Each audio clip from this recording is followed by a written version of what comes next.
Let us now turn inwards and awaken the original quality of happiness, of joy within the self.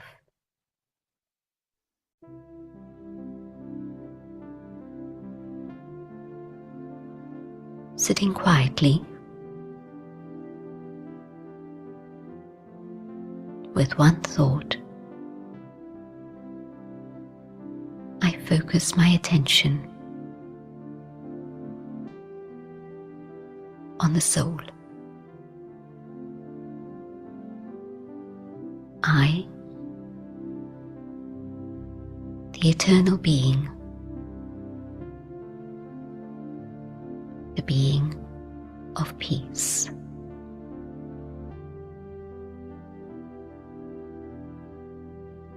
In this awareness of peace,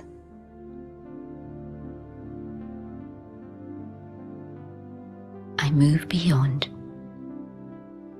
the limits of my physical body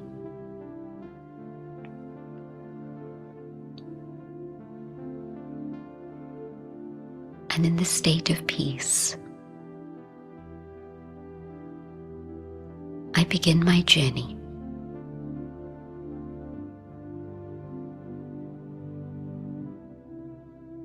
I dive below the surface of the waves to discover the treasures within.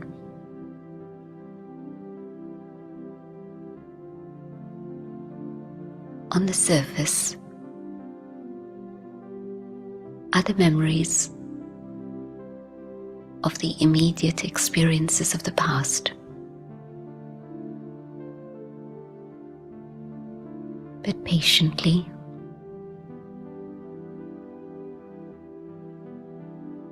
I decide for a while not to ponder over these, not to spend my valuable moments of silence contemplating the memories of sorrow, but to see what there is further down, deeper within.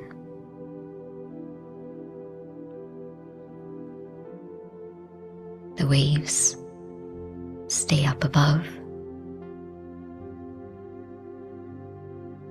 and the silence of my own inner being draws me towards itself.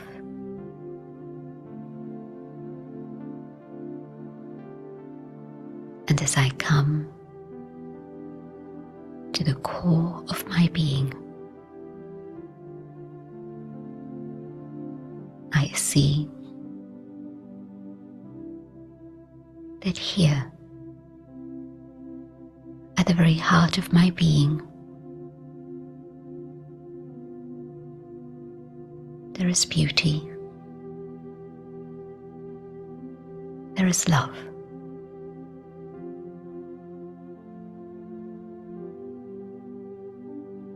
And I can feel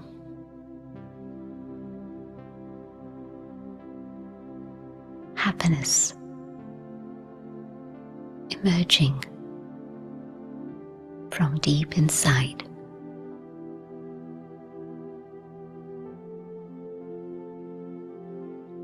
I begin to touch the treasure of joy,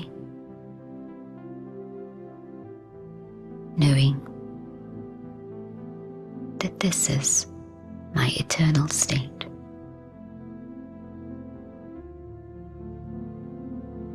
I maintain this inner awareness of happiness.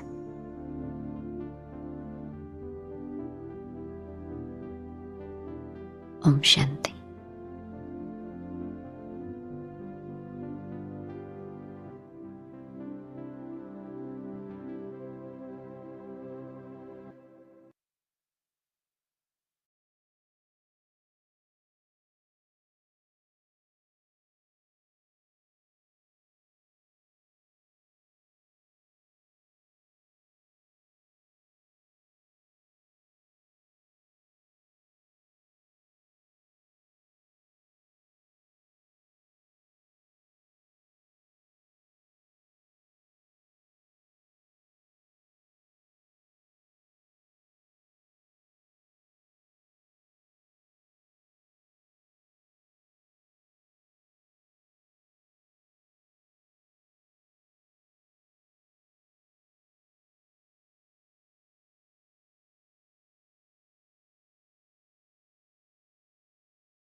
कहो खुदा से मेरी मुश्किलें बड़ी हैं, ये मत कहो खुदा से मेरी मुश्किलें बड़ी हैं, ये मुश्किलों से कह दो मेरा खुदा बड़ा है।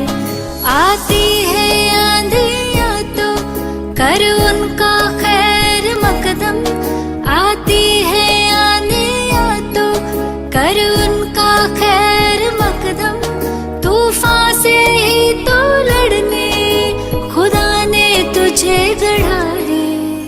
ये मत कहो खुदा से मेरी मुश्किलें बड़ी हैं, ये मुश्किलों से कह दो मेरा खुदा बड़ा है, मेरा खुदा बड़ा है, मेरा खुदा बड़ा है।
खुदा से मेरी मुश्किलें बड़ी हैं। ये मुश्किलों से कह दो मेरा खुदा बड़ा है, मेरा खुदा बड़ा है, मेरा खुदा बड़ा है।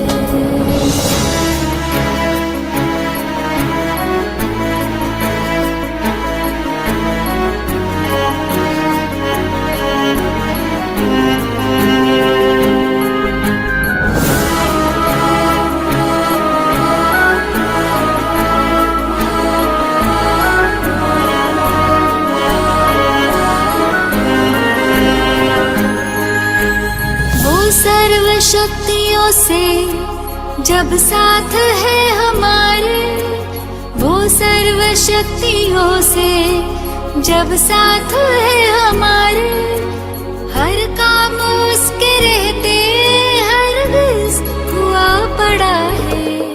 कभी हारना ना, हिम्मत का कदम बढ़ाओ, कभी हारना ना, हिम्मत का कदम बढ़ाओ। हजारों कदम बढ़ाने वो सामने खड़ा है। ये मत कहो खुदा से मेरी मुश्किलें बड़ी हैं। ये मुश्किलों से कह दो मेरा खुदा बड़ा है।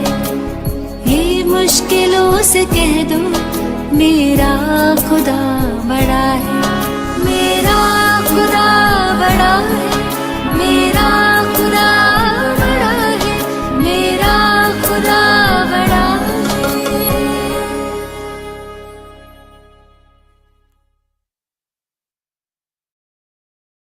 Om Shanti. Let's spend a few minutes in silence first.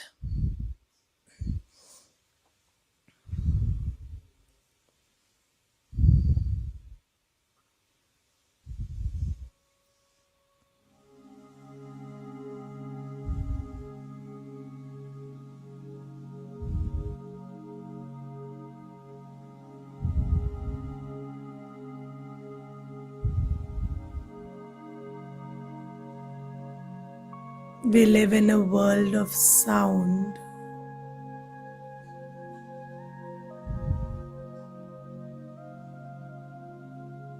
Gently unplug from the world of sound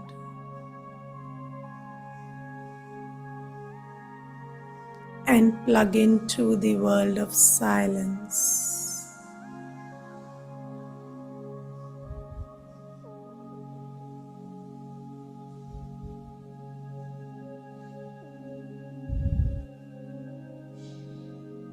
Turn your attention inwards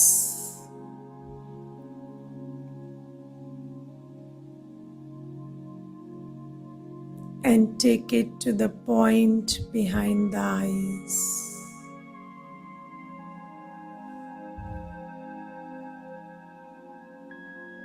Gently disconnect your attention, withdraw it from everything around you and turn it inwards.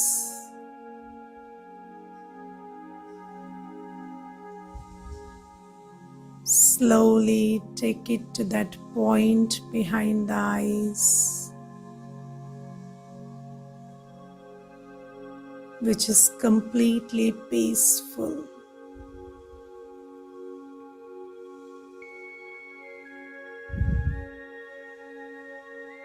I, the soul, the star of light, sitting behind the eyes,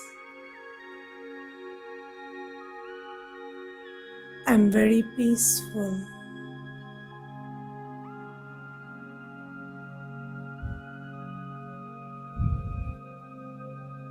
My energy is that of stillness, silence, and peace.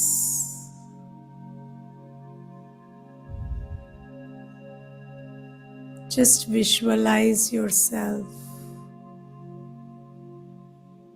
as a shining star, shining peaceful star sitting behind the eyes.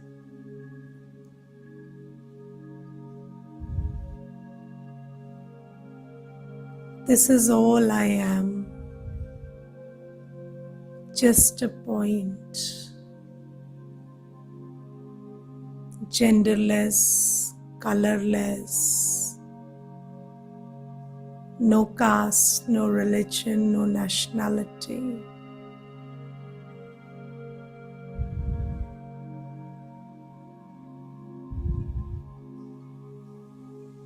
Just see yourself. You are such a tiny point, a tiny, peaceful and blissful point, sitting behind the eyes.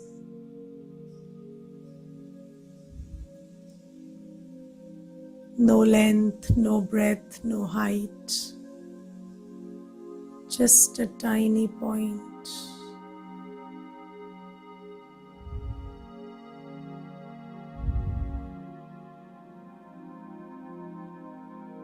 You are this tiny star, defined by your peace, your purity, your happiness.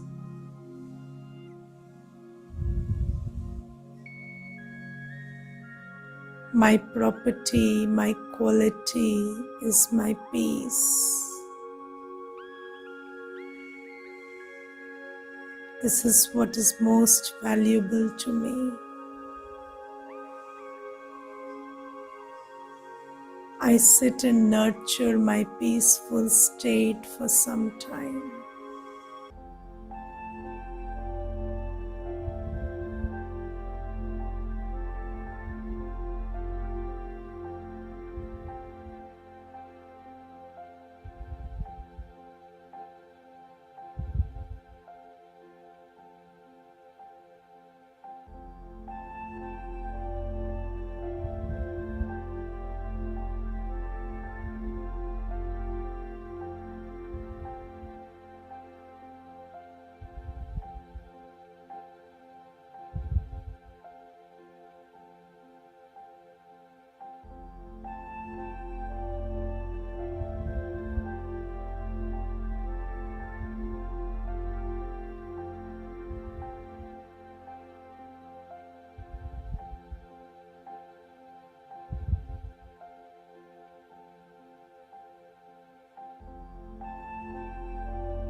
Om Shanti.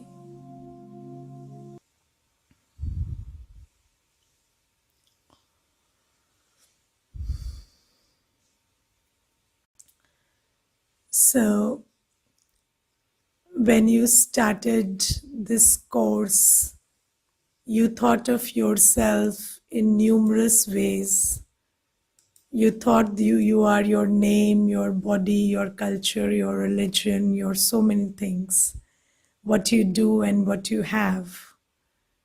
But now I'm here telling you every day that you are just a point, and you are made up of knowledge, purity, peace, love, happiness, bliss, and power. And all that matters to your existence are these 7 qualities.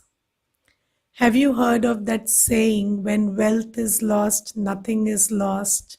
When health is lost, something is lost. And when character is lost, everything is lost. So what is character? Character is these 7 qualities. So when you lose your awareness, when you lose your peace, when you lose your happiness, or you lose your state of loveful being, or your state of bliss and power, then you end up losing everything. So that is the only loss there is.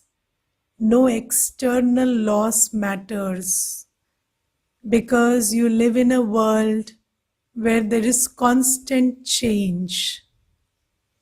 One day in one of the previous sessions, we were discussing this, that this is a world where change is constant and rapid.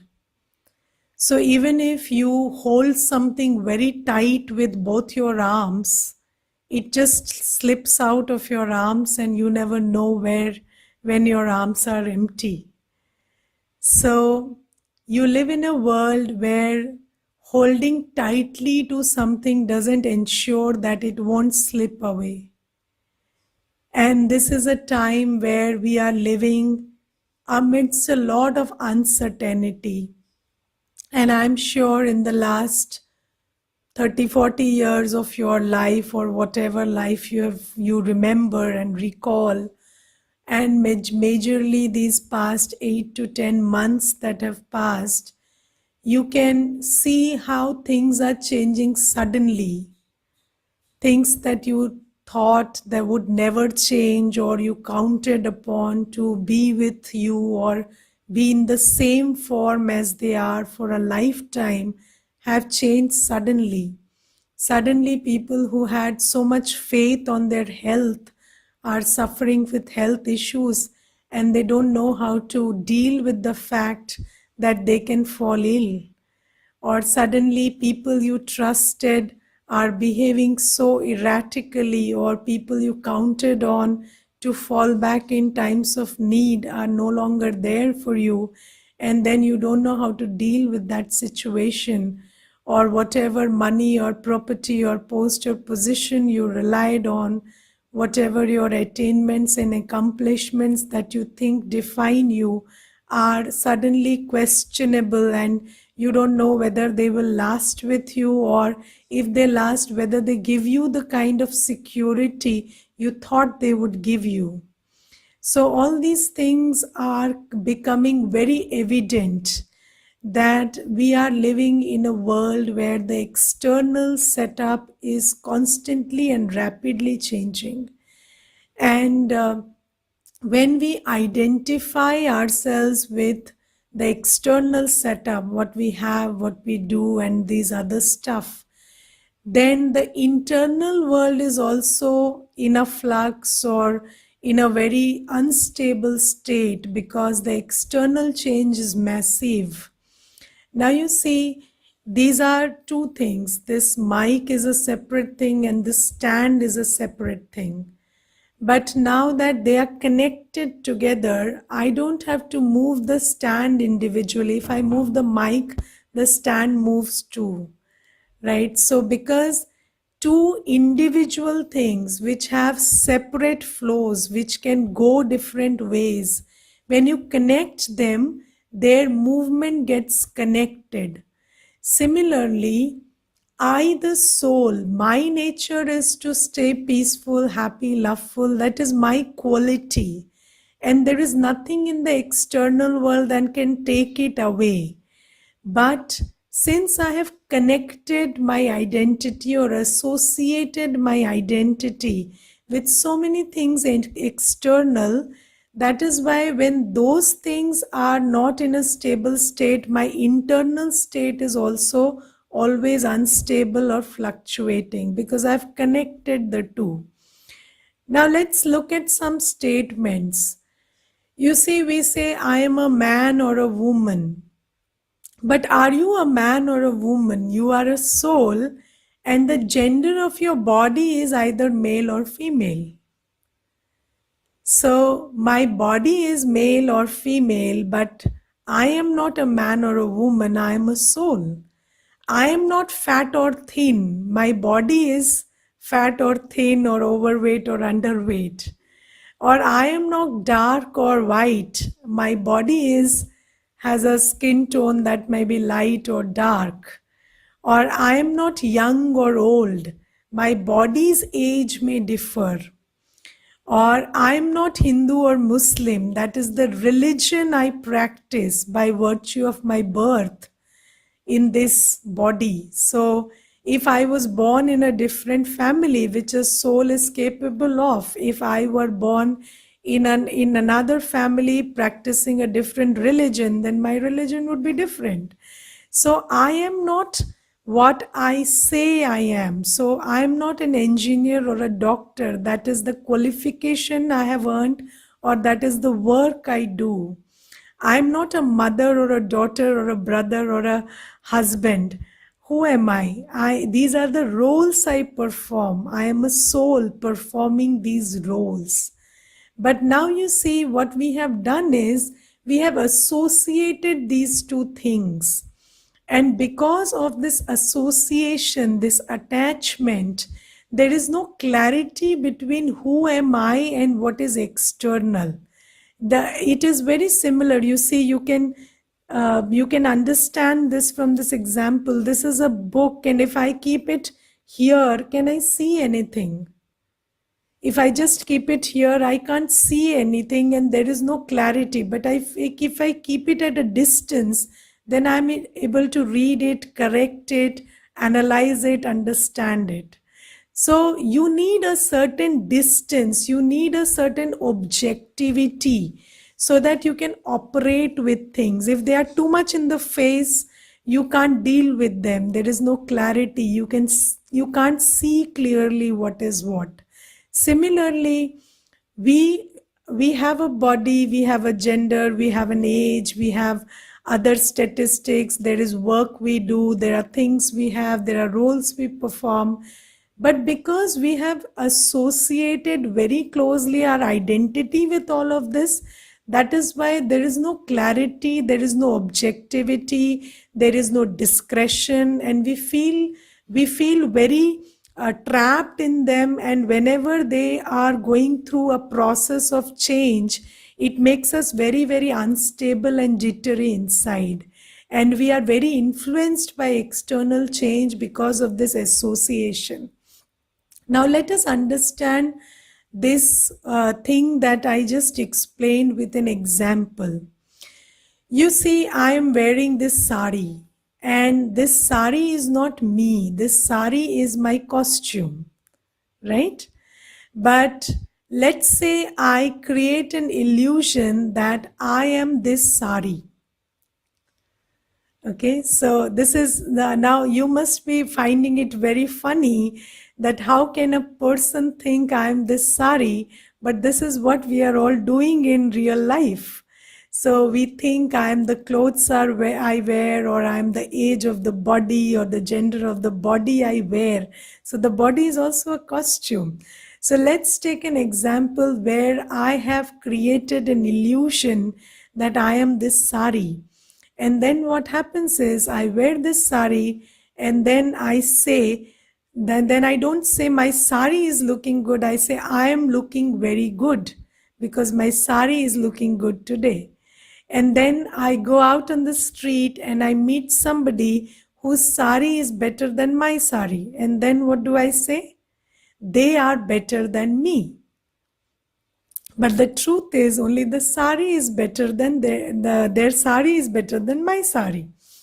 And then I suffer a complex and I say they are better than me because I have associated my identity with the sari. Now I go a little further, and then there is some damage that happens to my sari. And then what is the thought I create? Oh, I got damaged. But the truth is only the sari got damaged and it can be repaired.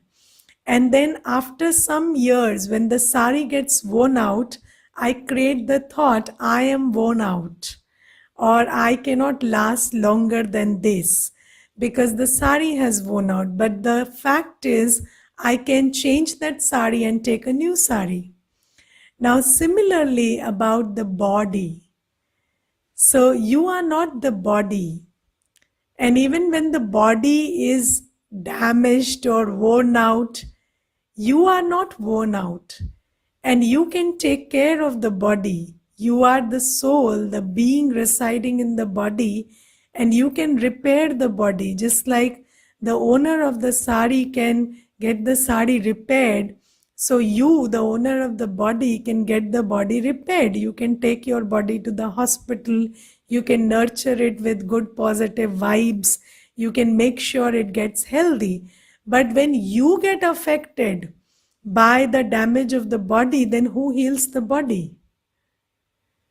So, this is why diseases are psychosomatic. It is the effect of the mind on the body, because you have associated your identity with the identity of the body. So, when the body is ill, what you create as a thought is not my body is ill, but I am ill. And when you are ill, who will treat the body? Because this is your body. And the caretaker, the owner, has left his right or given up his right and says, I am ill. So when I am ill, who will take care of the body?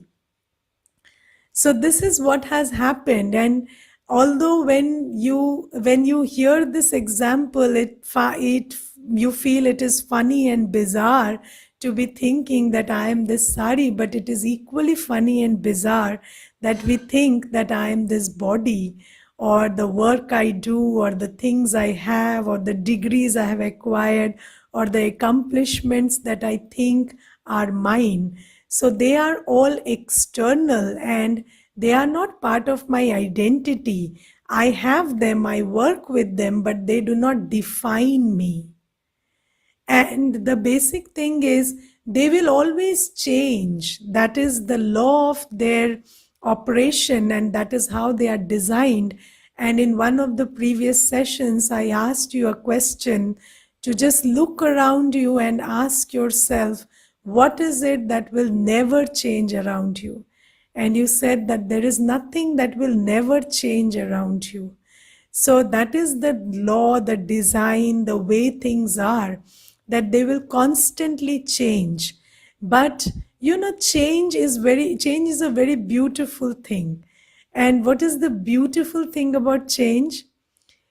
One thing changes, you lose that thing in that form, you get something else.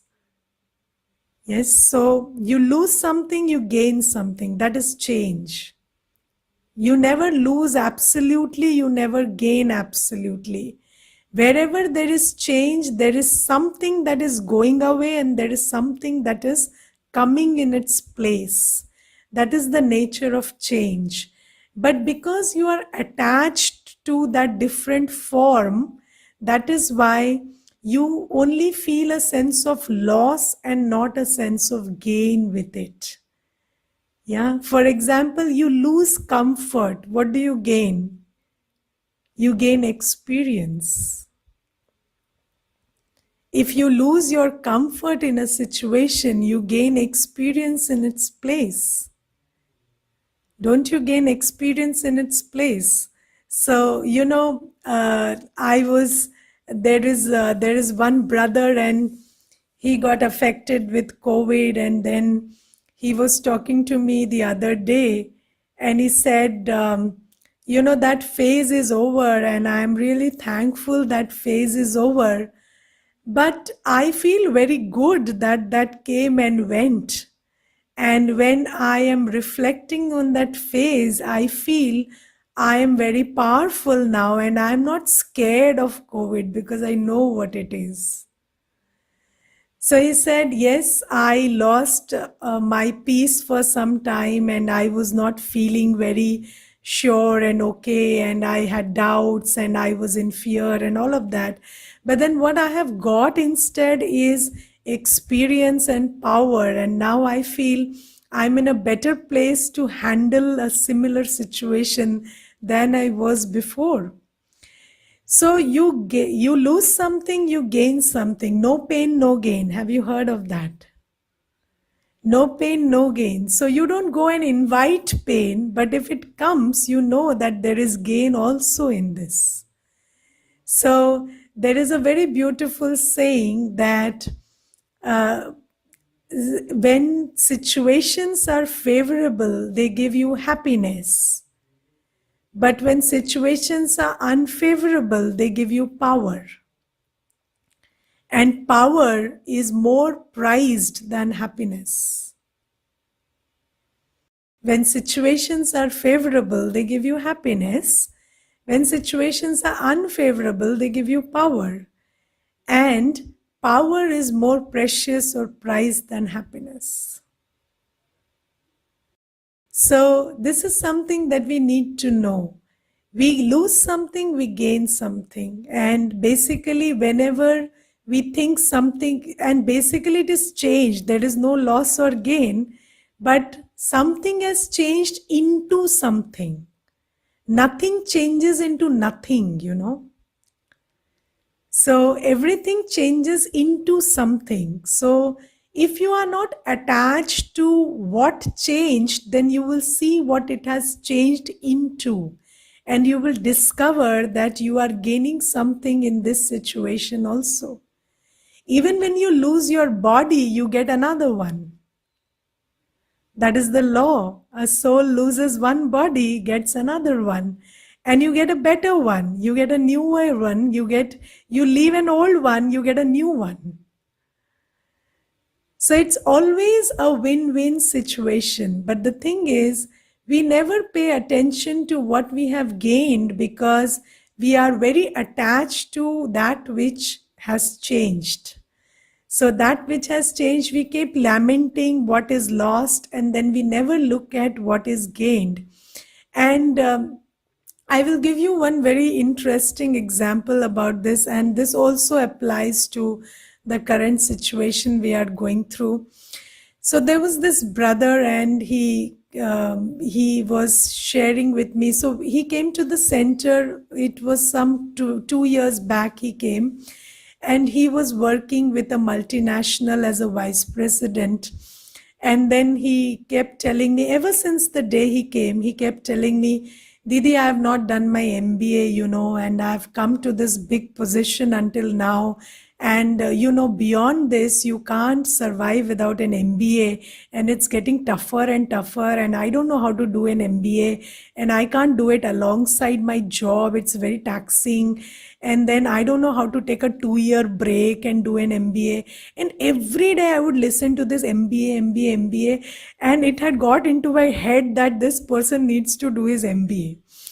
And then after 5 to 6 days, he told me, Didi, I went through a very bad phase in life. So I said, what happened? So he said, 2 years back, I had no job for 2 years. So I said, 2 years you didn't have a job? He said, no, they chucked me out of that company. And then 2 years later, I got this job. And 2 years I was sitting at home. Then I said, you were sitting at home for 2 years. Why didn't you do your MBA then? You have been telling me about this MBA ever since you came. So he said, Didi, you see, 2 years didn't come in 2 years. Like they came one day at a time. So every day I thought I'll get a job next day. So 2 years passed, and only when I look back, I see that it was 2 years and I could have actually done an MBA at that time. So I said, you see, the universe gave you an opportunity, and an opportunity that you wanted and were craving for it. But then you never took notice of it because you didn't trust the universe. So, do you trust that everything around you is not happening to you? It is happening for you. So, you think this is happening to me, and that is happening to me, and this wrong is happening to me, and that wrong is happening to me. No, it's not happening to you. It is happening for you. This whole universe is designed for you. And there's always benefit in change. But we can't see it. And I've seen many people who used to always complain about not getting family time or not being allowed work from home. And now those same people are complaining about sitting at home and sitting with the family. So, because whenever you get that opportunity, you don't appreciate it because you are looking at something else. So we must understand that I am a soul, and everything on the external world is always changing, and there is no way I can make sure that it stays constantly the way it is staying.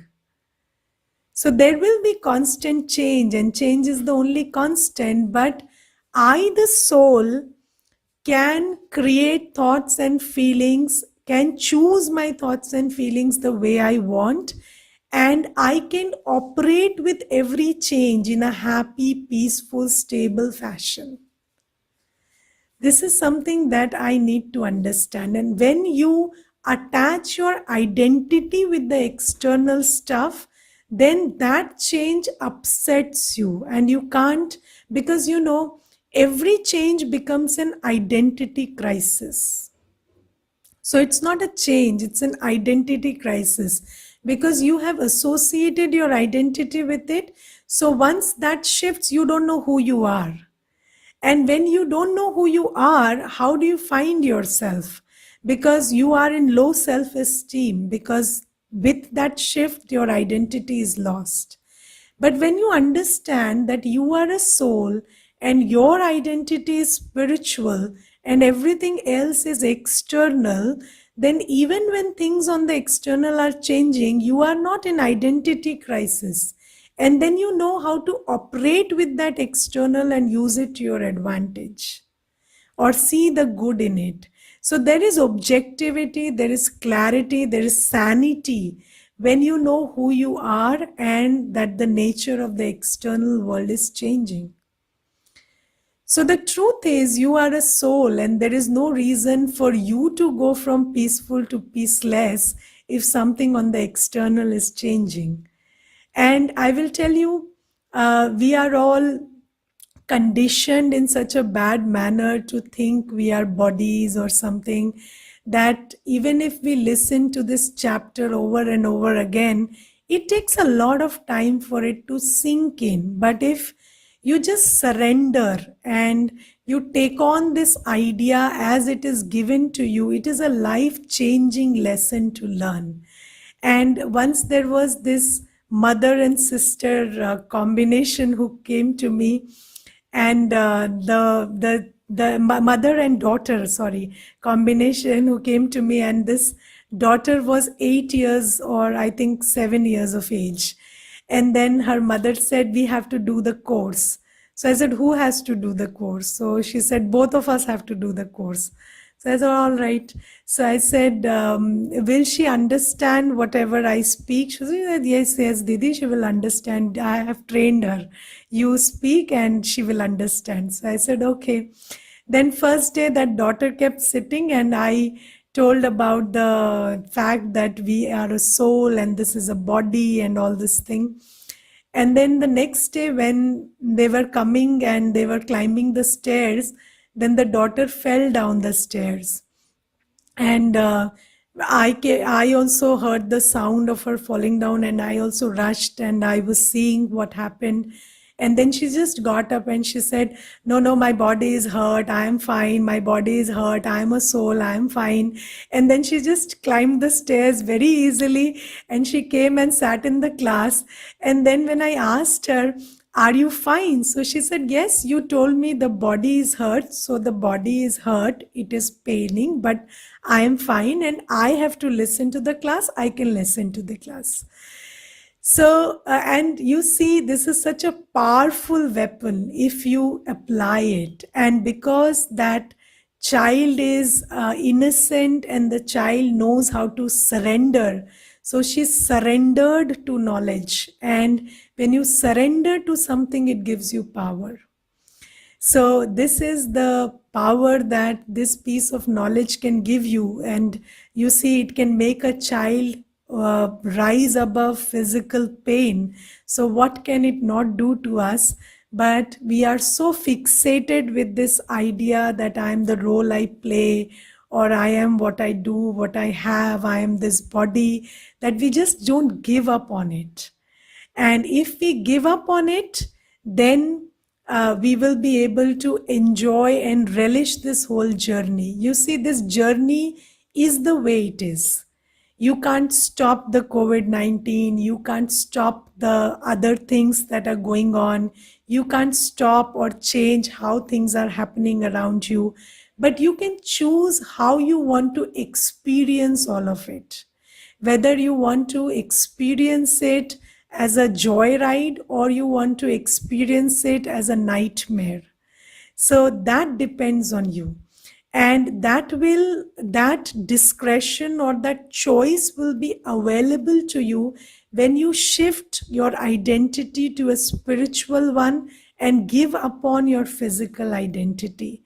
So you will live with everything physical, but that should not define you. And when you get this in clear in your consciousness, then your experience of life is very different. Life is the same, but your experience of life is very different, and life is nothing but how you experience it. So this is something. Now, I want to talk about 4 words today. The 4 words are consciousness, attitude, perception, and action. So there is consciousness, attitude, perception, and action. So most people will ask you to change on the level of action. So, all the bhakti that we have done or whatever we have learned until now is all about do this, don't do that. Yes, do this, don't do that. Now, do this, don't do that is expecting you to change on the level of action. But action is like the flower or the fruit that comes from the seed of consciousness. So until the seed changes, the fruit cannot change. So the consciousness cannot, if the consciousness doesn't shift, the action cannot change. So even if for some days you will try doing a different action for some time, you will again go back to the same action that you previously did because the consciousness has not changed. Now, what are these words and what they mean? We will see this. Now, let me share an experience with you before we understand this.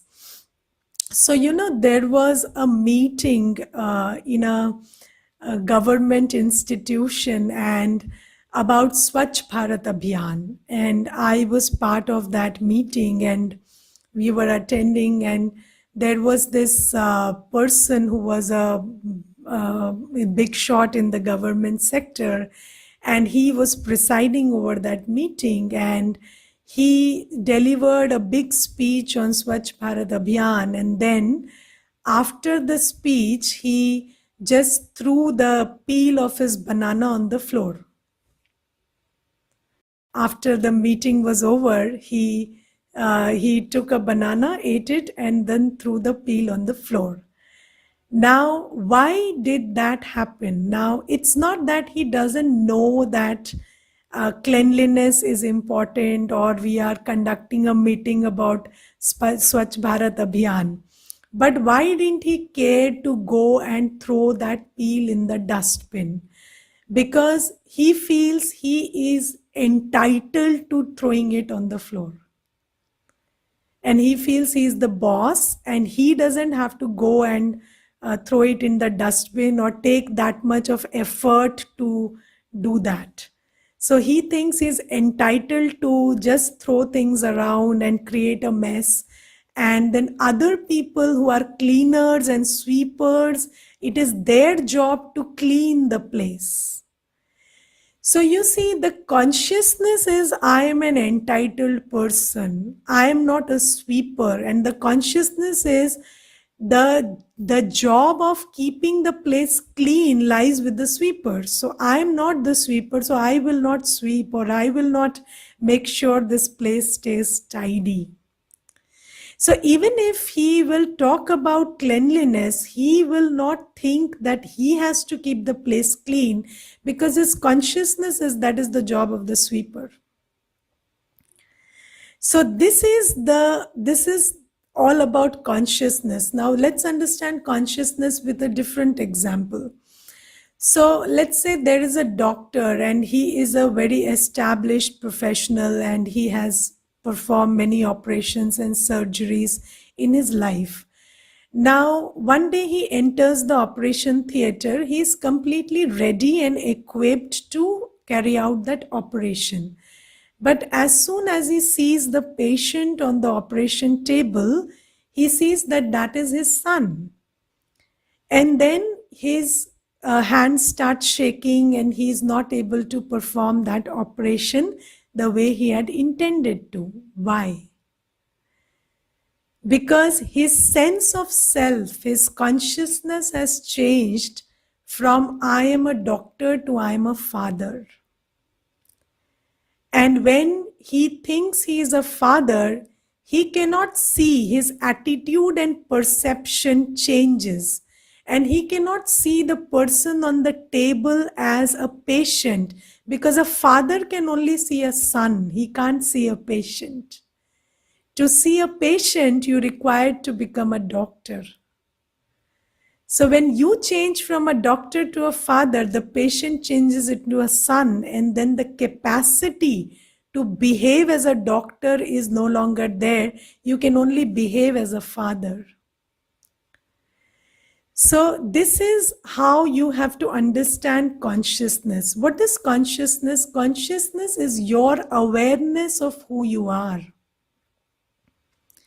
It is your sense of self.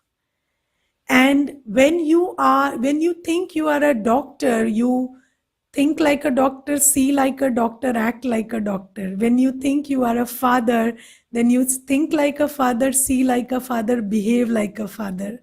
When you think you are Indian, you think like an Indian, see like an Indian, behave like an Indian. And then all your conceptions around about what it means to be an Indian will manifest. Your ideas about what it means to be a doctor will manifest.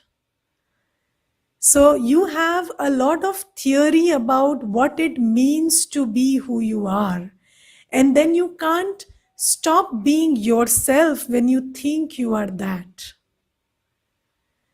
So when you want to, now you see, if I think I am a mother and I am conditioned to believe that the role and responsibility and the duty of a mother is to worry. So what are we taught? How to be a best mother? If you worry the most, you are the best mother. Yes, so ever since we are born, we are said, माँ को तो चिंता होती है ना, माँ हूँ मैं तो मुझे तो चिंता होगी ना. So mothers are associated with worry. So whenever you think you are a mother, you can't stop worrying. And even if you come to a spiritual class and we tell you that worrying is negative energy, and when you are worrying, you are sending negativity to the child, you can't stop worrying because you are still a mother and your moral duty is to worry. Yes, so even if you understand what to do and what not to do, you are not identifying with what not to do. You can't materialize that knowledge because your sense of self doesn't allow you to do so. Now, by the way, do you know worrying is negative?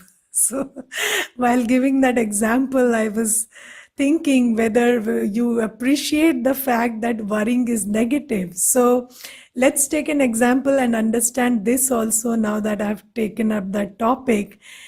You see, let's say your child is late in returning from wherever he has been. And then you start thinking, then what kind of thoughts do you create? What kind of thoughts do you create? Do you know, you all know what kind of thoughts you create when the child is late. Now, let's say your neighbor comes up at that time and they say, oh my God, I don't know why he is so late. I hope he is not crushed under the truck, or he has not met with an accident, or something miserable hasn't happened to him. Then what do you tell your neighbor? You say, can't you speak anything nice ever? Why do you always have to speak negative? But then if you check yourself, you are the one who were thinking the same things before your neighbor arrived.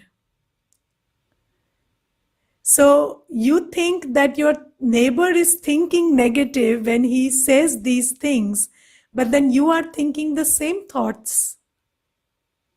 And you think that when you are thinking those same thoughts, you are concerned about the child. But then if you are thinking those same thoughts, you are radiating those same vibrations.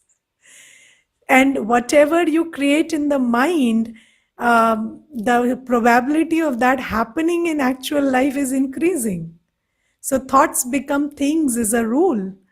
So whenever you are creating a certain state of mind, then you are increasing the probability of that manifesting as a reality.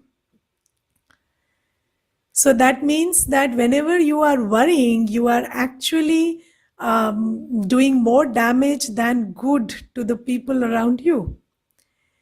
But then we have been conditioned to believe that worrying is a moral duty of a mother or a father or anybody who is a well-wisher. So we think that if we don't worry, then we are not concerned, and care and concern have been confused with worry.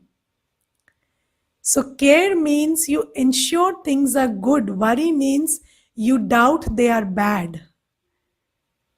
So when you care, you pay attention on making them better. When you worry, you pay attention that they have gone wrong. And wherever you pay attention, energy is flowing and that thing is growing. So care is not the same thing as worry. But then we can't stop worrying if we think that as the role that I'm into, the moral duty is to worry. So the consciousness that we have is very important in determining our attitude or our perception or our action. And even if somebody tells you that don't do this or don't do that, that won't manifest or materialize until and unless your sense of self has changed. So for example, you think you are a woman or you think you are a man, let's say, and then men are no good if they don't earn a certain package. So if that is the conditioning, so that is the conditioning, right? So women have to be beautiful and men have to earn well. So then even if you are taught not to worry about your looks or about your package, you can't stop worrying about it because you have been conditioned to believe that that is who you are. So even if somebody says, okay, you lost your job, but don't lose your self-esteem, you can't do that because your self-esteem has been connected to your job because of your gender. And your self-esteem has been connected to your look because of your gender. So then how do you stop losing self-esteem when your looks are not okay, and then you have been conditioned to believe that you are how you look? Then all this problem arises. So whenever you think you are a man or a woman, you will think like a man, behave like a man, speak like a man or a woman. And nobody can stop you from doing that. So this is why until and unless our sense of self changes, our consciousness about who we are changes, our attitude, our perception, and our action cannot change. Because whenever you are in a situation, you are operating with a consciousness. This is why when you come to Brahma Kumaris, day in and day out, we will keep telling you, you are a soul. And then you don't get it and you say, why do I have to think I am a soul? Why can't I continue being who I am? No, you can't continue being who you are, because if you continue being who you are, then you will continue doing what you have always done. And then you will continue getting what you have always got. So if you want to change how you do things, you have to change how you think of yourself, what conception you have about yourself, what is your consciousness of yourself has to shift. This is why the first chapter, the most important chapter, and the foundation of everything is shifting your sense of self from what I do and what I have and how I look and my age and my gender to I am a soul, I am just a point. I am just a point. I am peace, love, happiness, bliss, power, and whatever happens around me, I am defined by my peace, purity, happiness, love, bliss, power. So I don't have to lose this. When character is lost, everything is lost. And character is not whether people think you are full of character or not. Character is your own personal state of peace, purity, love, happiness, bliss, and power. So sometimes people think character is your perception, that the perception that other people have of your character. That is not character. So character is your quotient of peace, purity, love, happiness, bliss, and power within you. And that is who you are. So under no circumstance you have to think peacelessly, think unhappily. Even if there is turmoil outside, there is a whole storm outside, you have to take care of your internal energy, because that is what you are defined by. So this is when you think you are a soul and your quality, your identity is your peace, purity, love, happiness, bliss, and power, then you will choose peace, choose happiness, choose to stay powerful, come what may. Okay, and this is what all this training, this practice of soul consciousness, all this is about. So every day, why are we practicing I am a soul? Because once the consciousness shifts, the attitude, that attitude, perception, and action will automatically shift. And then you will not try to be peaceful, you are peaceful. And you will radiate that peace in your attitude, perception, and behavior. Okay, this is why meditation is all about, in the beginning, practicing that you are a soul and your qualities are these 7 basic qualities. And the more you pay attention to them, they grow. And when they grow and your consciousness of a soul grows, then other things will follow automatically, and then you will be able to operate with life as a master, not as a slave, as you are doing right now. All right, Om Shanti. There are some comments or questions. Let's take this. So is there a reason why that we go through problems in our lives? Yes, there is. And there is a spiritual reason, there is an individual reason, and there is a collective reason. And we will talk about that in the coming chapters. Okay, so we are going through problems in our life as a whole, as the whole world also, and individually also. So individually there are slight variations, but as a whole world we are going through problems right now. And we will learn the reasons for both of these, why the world is going through the time it is going through, and why I am going through the time I am going through. So both of these things we will understand in the coming chapters. During meditation, I am not able to focus properly. I am trying my best, but thoughts about work, family, and kids come to my mind, and I am unable to meditate. What should I do? Yes, so it is normal, natural for other stuff to keep coming, because that is what you have been thinking about for so long. So what you do is, you unplug from the external, plug in your buddhi to the internal world, and whenever other thoughts are coming, you let them come and go. You don't resist them, because whatever you resist will persist. You don't play along, you don't become party to those thoughts, and you don't resist them. You keep doing your thing and let those thoughts come and go, and you just smile at them. That, see, this is my tendency and this is manifesting, but right now I have to focus on this. Just like when you're trying to work, then sometimes your children will come around and disturb you. But then what you do is, you don't resist them, you allow them to jump on your lap and pull your hair and do stuff, and you keep doing your work anyway. So that is how you have to deal with the internal world also. So these are the children you have given birth to, right? So these children will disturb you. So these things that you keep thinking about, you are your creation. So those creation will come and disturb you every now and then, but then you have to keep focusing on the new tasks that you have been given.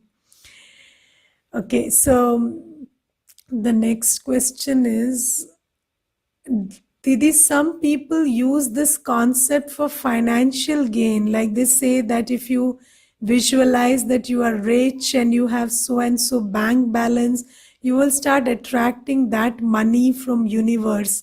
Same principle they apply to health and other things also. Does this also work? Now you have to understand that you attract as you are. So if you are in high frequency, you don't have to you don't have to consciously think about good things to come your way. If you are in a good state of mind, all the good around you will definitely be attracted to you. So you don't have to attract health or finances. If you are peaceful, happy, stable, and powerful inside, then every other thing will follow. So you don't have to water the leaves or the branches, you water the seed, and the plant is already ensured to grow well. Okay. Can you repeat that line you told to explain care and worry? The difference between care and worry. I don't remember what I speak in the class, so so I can't repeat if you ask me to repeat. But there is a blog I have written, and I have written a whole piece on care and worry. I can post that to you. Okay. Didi, how can how can one remove his own negativity, right? So negativity is like, so negativity is there, right? So you can't pull that out. What you can do it, you can fill positivity and the negativity gets displaced. So negativity, just like, you can't pull out darkness from a room, you switch on the light. So when you switch on the light, the darkness goes away. Similarly, negativity goes away when you fill positivity inside. Okay, let's meditate for some time.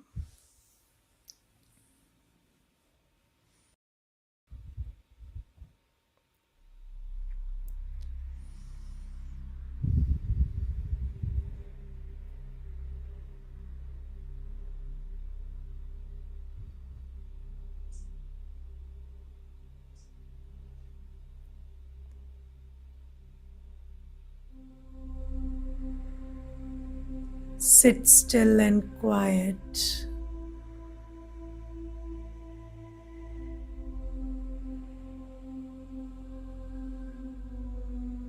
And gently come to the awareness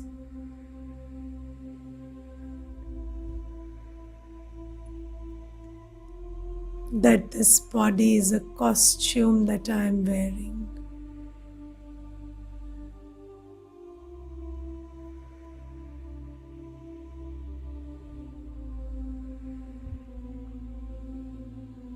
I am the soul wearing this costume called the body.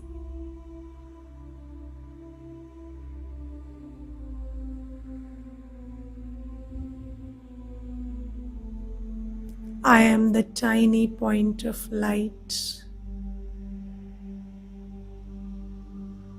wearing this big costume called the body.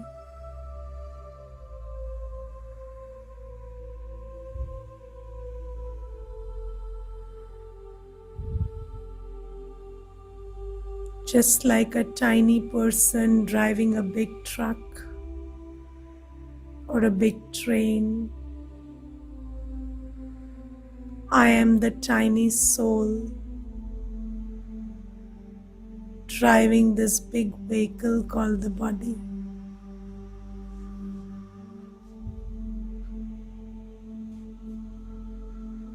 I sit on behind the eyes.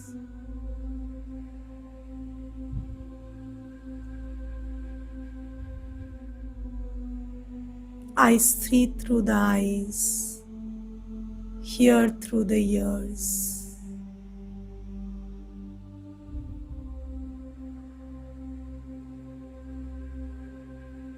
I decide which turn to take from the body.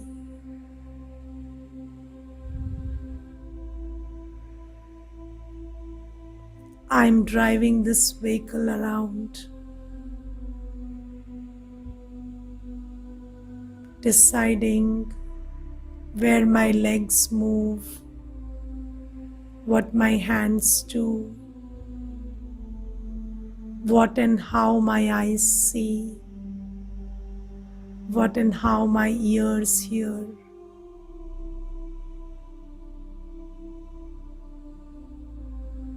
Just see yourself, a tiny star, driving this big body around.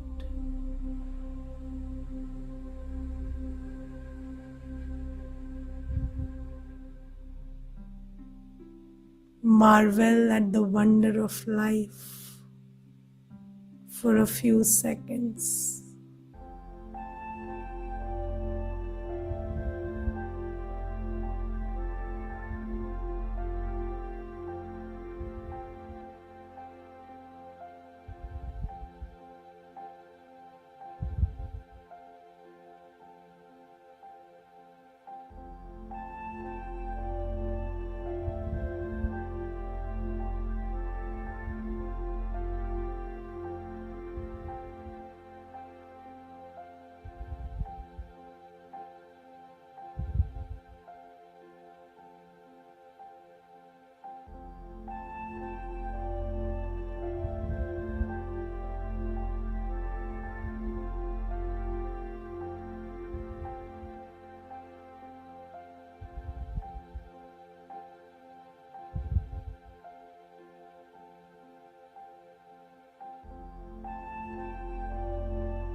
Shanti.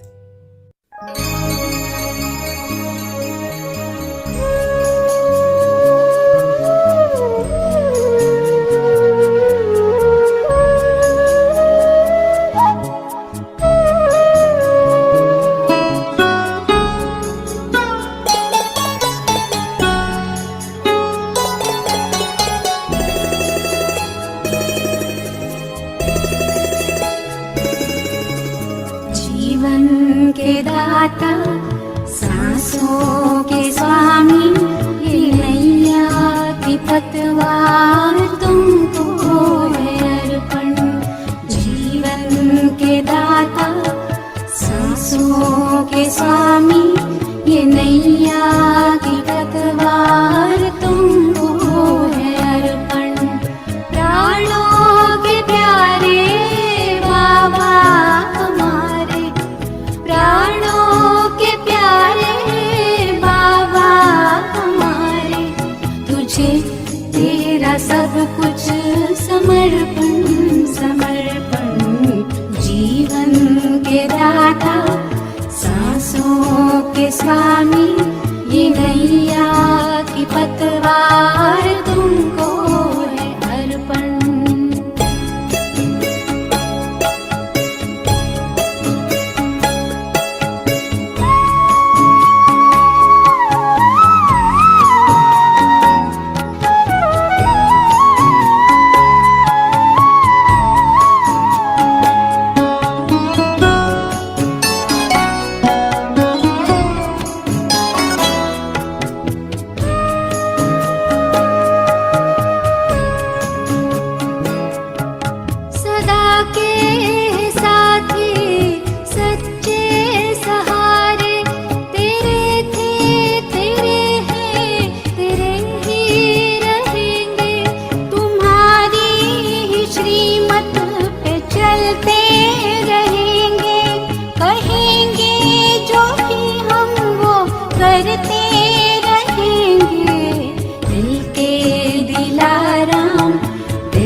बाबा तुझ पे है अर्पण, प्राणों के प्यारे बाबा हमारे, तुझे तेरा सब कुछ समर्पण समर्पण।